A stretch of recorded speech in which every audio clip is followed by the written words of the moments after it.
Aziz vatandoshlar, assalomu alaykum. Krasnodar Toshkent, Toshkent Krasnodar yo'nalishi bo'yicha avtobus xizmatlarimizni taklif qilamiz.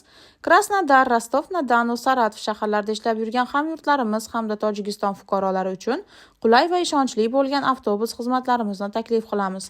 Krasnodarga yaqin bo'lgan Sochi, Anapa, Simferopol, Stavropol, Qrim, Novorossiysk, Gelenjik shaharlaridan, Mariupol, Donetsk, Lugansk shaharlaridan bizning avtobuslarimiz orqali vatanga qaytishingiz mumkin.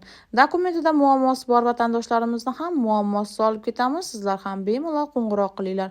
O'zbekistondan esa Rossiyaning juda ko'plab shaharlariga avtobuslarimiz qatnayapti. Rossiyskiy raqamimiz +7 965 049 69 69. O'zbekiston raqamimiz esa 99lik kodi bilan 314 06 76 raqamlari orqali bog'lanib, o'zingiz uchun joy yozdirishingiz mumkin. Videoga like bosishni unutmanglar.